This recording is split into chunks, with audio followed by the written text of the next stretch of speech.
Hey everyone, so I'm just recording a lot right now because honestly, why not? And I know my upload schedule is super inconsistent, but one day after I actually sort of have a space of my own and things aren't inconsistent for me, the consistency of the channel will increase, I'm sure. But today I really wanted to talk about I'm going to do a top 10 list for once. And I figured the best thing for me to do a top 10 list on was my all-time favorite decks in Yu-Gi-Oh! Now, I'm going to be talking specifically about archetypes, official archetypes. So, by definition, something like trains or dinosaur can't be on here. So don't be expecting those kinds of decks. I will be talking about specific archetypes. And number 10 is Triamid. Triamid is an interesting archetype that revolves around cycling through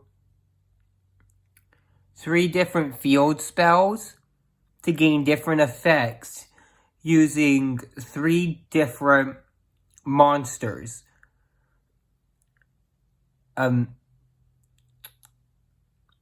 For example, Triamid Cruiser allows you to gain 500 life points every time a rock-type monster is summoned. And every time you summon a Triamid, you can draw 1 card and discard 1 card. And then, if it's sent from the field zone to the graveyard, it can search any Triamid monster. Which is pretty much always going to be Triamid Sphinx. And Triamids have some good cards, but they are kind of a failed deck in their very design. They are by design bad from a TCG point of view. They were really good in Duel Links for a long time, and in Duel Links they have been sort of on and off best decks as the meta has been so inconsistent, which I'm also heavily against the meta. It has not been accurate in, going on like a year now. It hasn't really been accurate since the Invoked era. That was probably the last meta I actually fully agreed with. But that's because the meta in that era was so beyond the rest. However, Triamid in Duel Links is sort of how I really became a hardcore duelist. And for this reason, it remains one of my favorites to this day.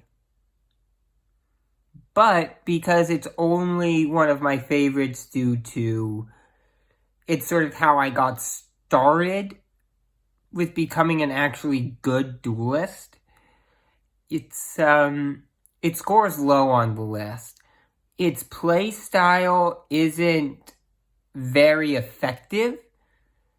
Their cards are kind of power crept these days in TCG standards, and in Duel Links standards, it's not as good as it once was. I mean, yes, Sphinx is a great boss monster in Duel Links, and it's very, very consistent. But one of the more oppressive decks to ever hit Duel Links, according to most people, I didn't find it that oppressive, was Noble Knights, a deck that relied on the skill Balance, which is also a skill that Triamid relied on, and because Noble Knights were so overhyped and so supposed meta-worthy, Balance got nerfed, which just made Tri-Mid slightly less consistent, but also now everyone seems to doubt Tri-Mid is even a thing anymore, and it's still a good deck, but it also, when people started moving away from balance because of the nerf, it sort of just became not so great. People started viewing it by their new variant of skills that added field spells to your board, which ultimately can never be as consistent as balanced Triamids. The nerf did not hit Triamids as bad as everyone thinks. If you don't play Duel Links, I'm not going to spend another 3 minutes on one deck trying to explain a skill. So, moving on. Next, we have Monarchs. Monarchs is an interesting deck. So, Monarchs is a tribute-based deck that uses the powerful Ada, the Heavenly Squire, and Eidos, the Underworld Squire, as well as a couple vassals, but the only one that's all that great is the Thunder Vassal. But what these cards do is they give you tribute fodder on the field. They tribute your powerful Monarchs. And then Monarchs have spell and trap support that's really, really good. Like the Monarchs Erupt, which is a one-way skill drain when you control a tribute summon monster. And they have a lot of good consistency cards, such as Pantheism, Stormforth, and Tenacity. But ultimately, what Monarchs are trying to do is get their field spell active as quick as possible. Domain of the First True Monarchs. Which this card is basically when you control a tribute summon monster and have no extra deck, the extra deck is off limits to both players. Which Domain Lock is sort of the premier play with Monarchs, and it can shut down a lot of decks. Decks like Prank Kids and Tri-Brigade, even though Tri-Brigade don't need any help destroying their resources. And these kinds of things, they just can't play through Domain. They basically have to draw into something like Harpy's Feather Duster or Twin Twisters, something that can pop Domain. Or they have to find a way to pop your tribute summon monster, which all the Monarch cards are tribute monsters that gain effects when they're tribute summoned. Like Caius, the Shadow Monarch, will banish a card on the field, and then if it's a dark monster, inflicts 1,000 points of damage to the opponent. Or Grand Marg, which pops a set card on the field. Or Ryza, who is just one of the best Monarchs in my opinion. The Monarchs gain powerful single-use effects when they're tribute summoned, which is why they're single-use. They only activate on tribute summon. But by using Domain Lock, you make up for the slow nature of Monarchs. And since your lowest attack monsters you will be tribute summoning are 2400 attack, a lot of decks cannot play through a 2400 attack beat stick, which is also protected by March, stopping them from being targeted or destroyed by card effects, while they can't go into their extra deck. So this board is the typical play of Monarchs, but ultimately, Monarchs are very inconsistent, and they are very brittle. So I don't find them the most fun deck to play, but they are edgy.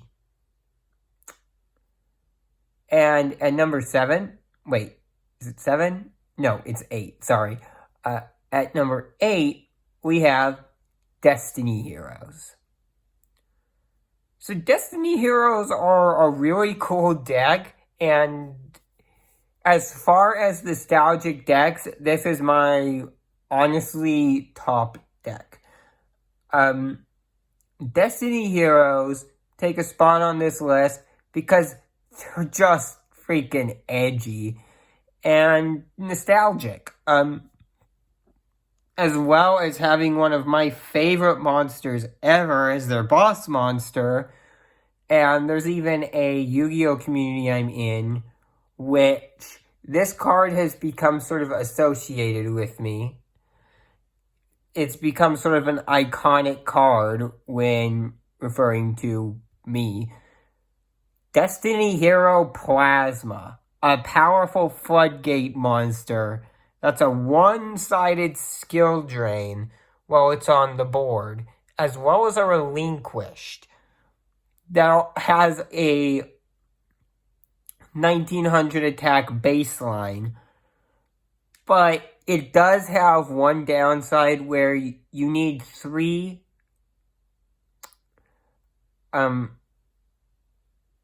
monsters to special summon it, and you have to tribute them, so they have to be on the field. Also, Destiny Heroes just aren't a very good deck by themselves. They're extremely power crept. They haven't aged well. And the only Destiny Heroes that really see play in hero decks are Plasma, Celestial, and Dangerous. Which, Celestial seems to only really be played as a good Dangerous target in the hand, and Dangerous is just used for its ability to mill. But Celestial is a pretty good card, because if you have no cards in your hand, and it's in your graveyard, except the turn it was sent to the graveyard, you can banish it in one other Destiny Hero monster, and draw 2 cards. Oh, there's also Malicious, he's pretty good. And while Destiny Heroes may do pretty well at summoning Plasma, they just don't work without the other heroes. They need Ferris to support their summoning, and they need Stratos for the search. They have some good cards, but they don't have a way to play without running a bunch of other heroes. Okay, now we're at number 7. And number 7, I'd have to say is Frightfur, also known as Fluffle, also known as Agent. This is more focused solely on the anime, where I sort of fell in love with their duelist, Sora. There's not much else to it, honestly. Frightfur is Sora's deck. That's all there really is to it. And it's only because of their link to a character I really like, they do not take a very high spot on the list. And at number 6, we have Bee Troopers. Now, Bee Troopers are hands down my favorite deck to play. They are a powerful, consistent rogue deck that focuses on insects, which I love that insects finally have a good deck. And Bee Troopers really capitalize on using insects with the Battle Wasp engine. There really isn't a bad Bee Trooper card yet. And they have access to a lot of really powerful insect cards. And honestly, I feel like if Mag C wasn't banned, Bee Troopers could shoot up to tier 3 instantly. because B Troopers can recycle and search Max C every single turn. Consistently, too. So it's basically it would basically be every single time your opponent summons, you get a draw.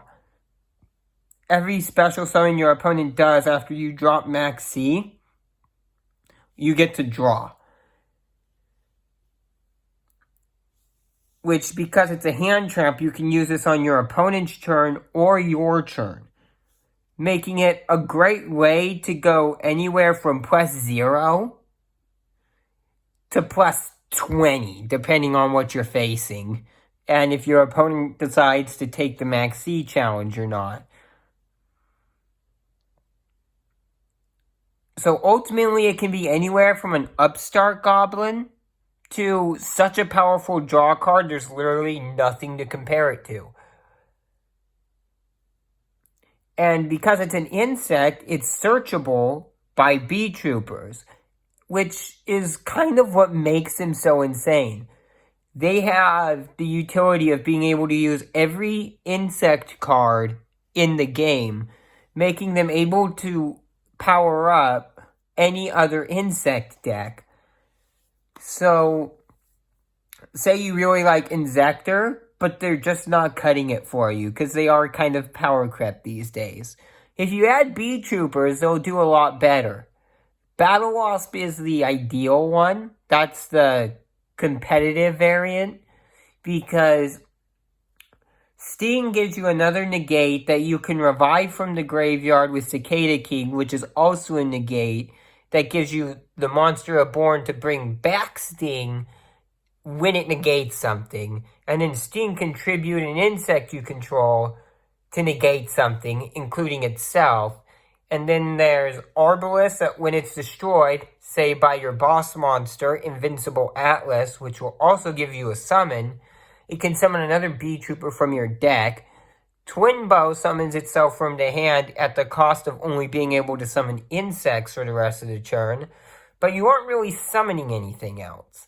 And Pin the Bullseye, which summons itself from the hand if you control another insect monster. And then all the B Troopers are just amazing.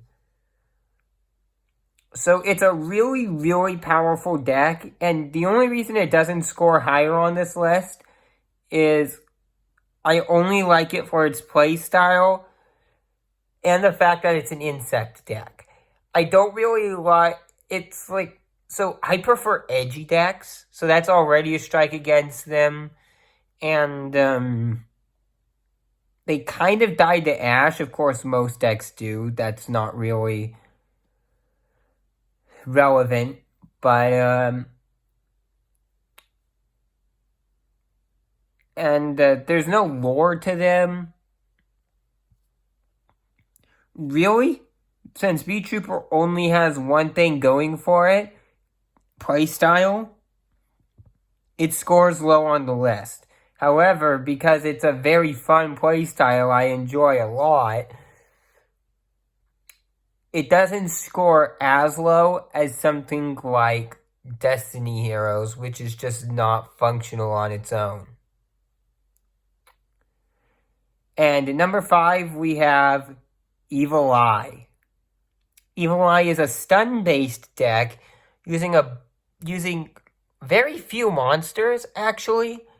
You play Medusa, a familiar that I'm not even going to try to pronounce its name, and Cercel, which Medusa is sort of mid-range, powerful. It can banish a card from your opponent's graveyard every turn and proc your Evil Eye of Selene. It's an okay card, but it's nothing busted, unlike Cercel, who can search any Evil Eye spell or trap when it's summoned, which at the very least will bait an Ash Blossom.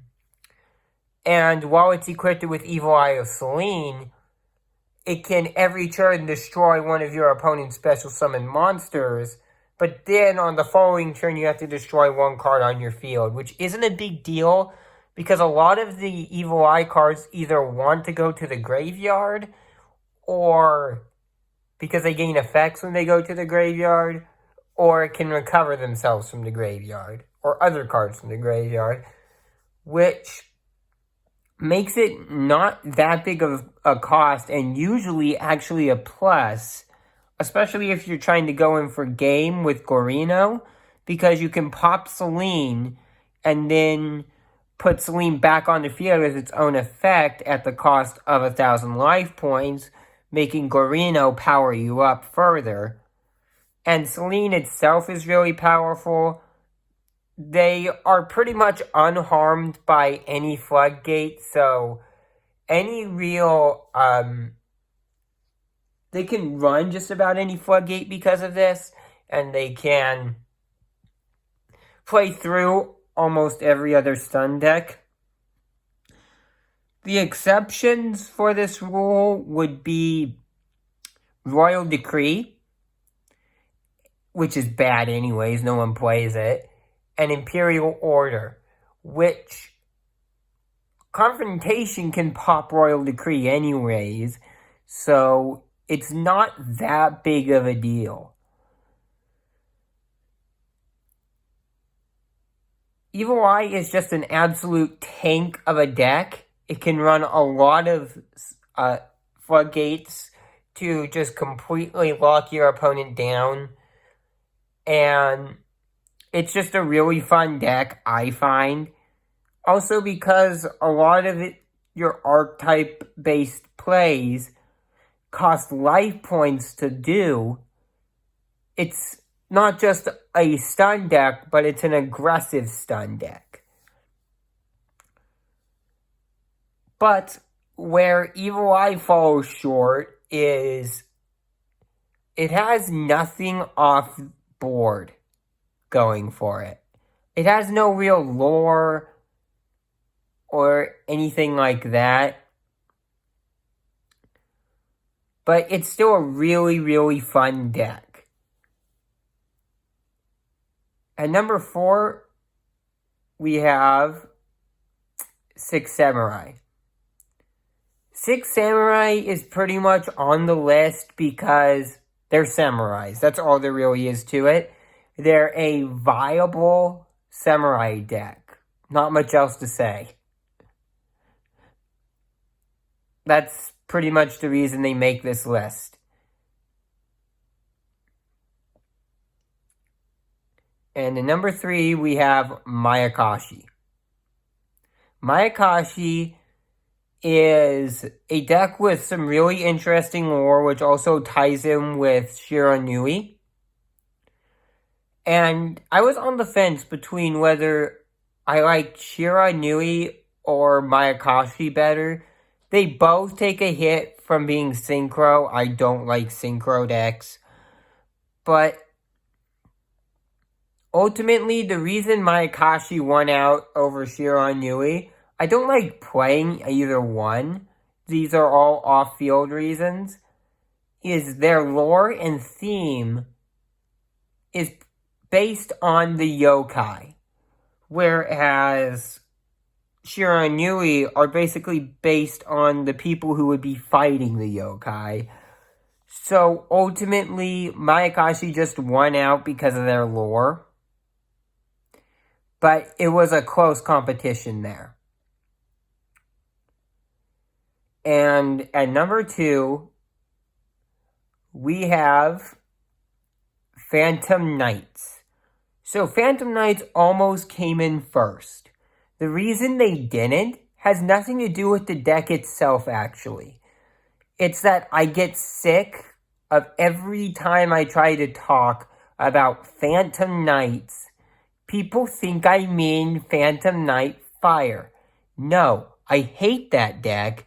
It's a sorry excuse for an archetype-based deck, and you don't even play that many Phantom Knights in it. People see Phantom Knights as nothing but an engine. They don't see it as their own deck. So when people hear Phantom Knights, they either think of Phantom Knight Fire, or that you're talking about a engine, which it's still just an engine in Phantom Knight Fire. And that's why I can't stand Phantom Knight Fire. It sort of just, it's inaccurately named. It turns Phantom Knights, which are designed as a control deck, into a combo deck.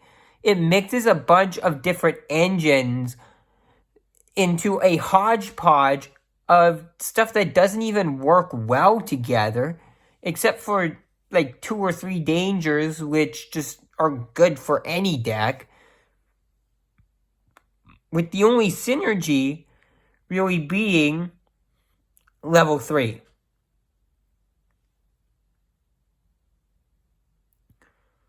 So, just the nightmare of trying to talk about the deck makes it less valuable on the list. If it wasn't for other people viewing Phantom Knights like this and making it a nightmare to talk about the deck, it would be number 1. Because it's a deck I actually relate to. The deck, its lore and play style fit each other. The deck itself is a deck that has effects on the field and then more powerful effects from the graveyard, which allows you to play once from the hand to set up plays and then go off from the graveyard, which plays into their lore of being a deck that just bounces back. And like their duelist, Yuto, who I can relate to. He suffered at the hands of the fusion dimension in the anime, and his deck sort of portrays his character in how they play. So they just fit their position better than almost any deck does. But it doesn't take the top spot on this list simply because it's a nightmare trying to talk about the deck. And now for my all-time favorite deck. So this was actually a bit... So I didn't plan out the decks ahead of time. I'm just sort of going through them. So that's part of why I've been a little spacey during this. But I'd have to say my favorite deck, and this is not an easy decision either, but my all-time favorite deck,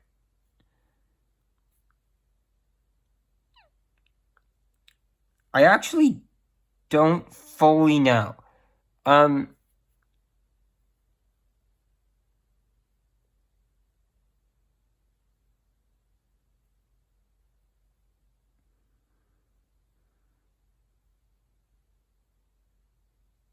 But I'd have to say my all-time favorite archetype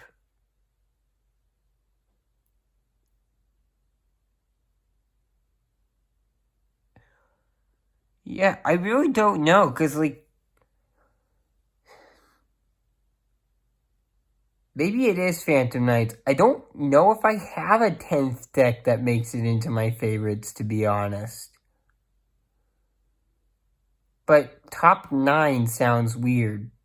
Sorry, I know this is super unprofessional. I could have sworn I had another deck.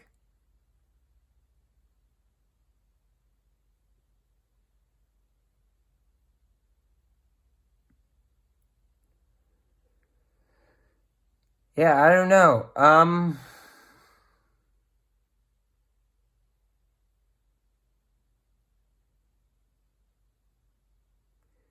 I think I did have one that beat out Phantom Knights, and I'm just spacing.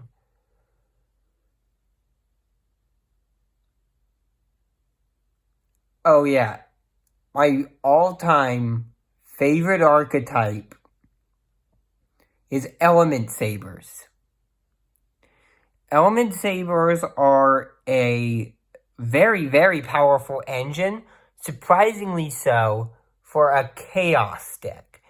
which a Chaos deck is a deck that uses light and dark monsters to make very, very powerful plays, like Leveneer, the Chaos Dragon, I think is its full name, or Blackluster Soldier, Envoy of the Beginning, as well as being able to abuse Dark Arm Dragon to not only be a 2800 beat stick that can destroy 3 cards on the field a turn, but be a 2800 beat stick that is never really dead in hand unless you've used way too many dangers or other chaos stuff. And then, as soon as it hits the field, you make all your remaining Element Sabers dark, or at least however many you need to board wipe your opponent. Then you board wipe if they have a floating effect that you didn't see, like say it was a trap with a floating effect or something. Then you change more of your Element Sabers to dark, and you pop whatever they just put on the board. And then your field spell, Palace of the Elemental Lords, on top of being a really good search, a really good way to dig through the deck, it makes all monsters on your board bigger, and can even make Dark Arm Dragon up to a 4,000 attack point monster. Well, 3,800. Close enough. And you just end up with a board that has 2,800 plus beaters with powerful effects, and you just run over the opponent. So Element Sabers are just a really cool archetype. I love how they play as an engine in all kinds of chaos decks. And I love their lore, which their lore comes from Yu-Gi-Oh! Master Duel.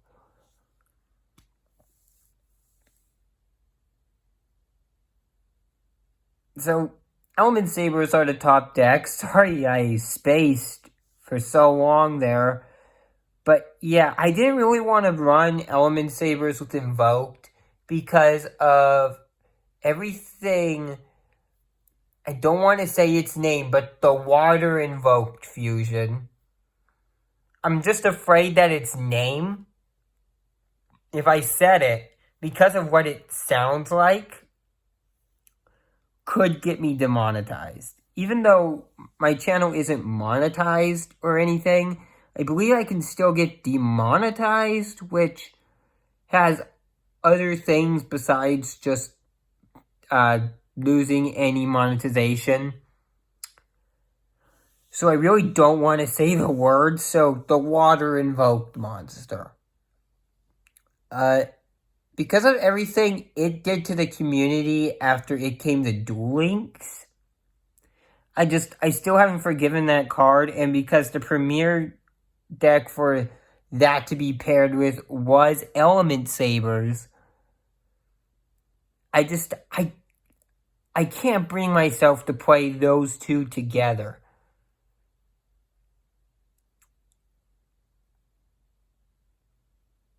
But it's still very, very powerful for a Chaos deck.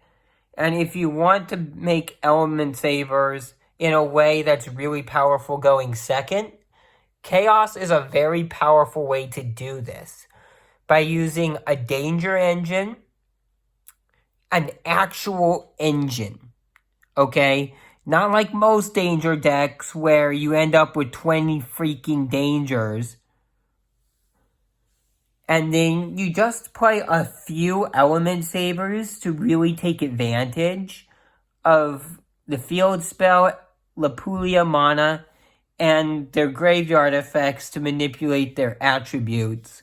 And then the rest would basically be chaos stuff things like Chaos Space, Levineer, Envoy of the Beginning, and then Dark Arm Dragon, of course.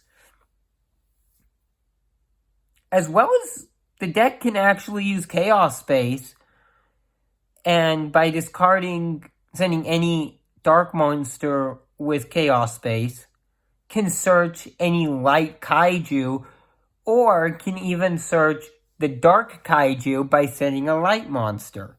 You really have a lot of options with the deck, both in build and on field.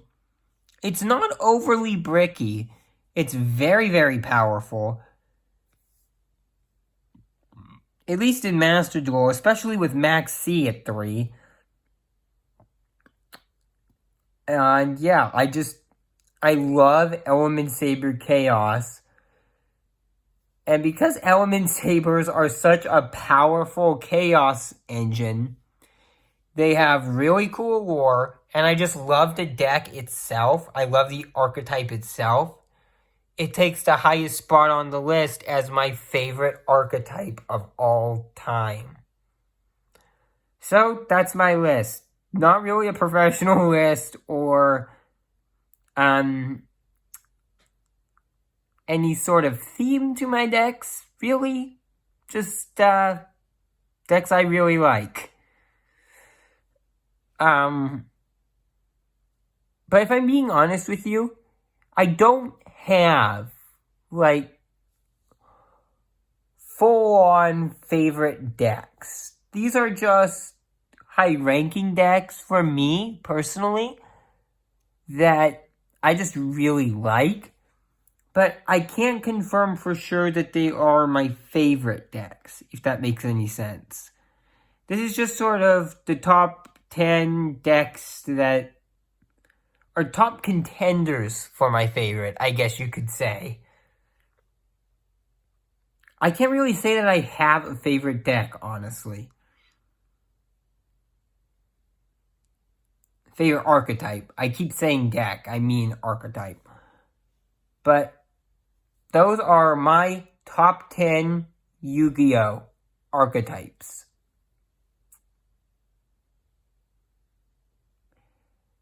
See you all next time.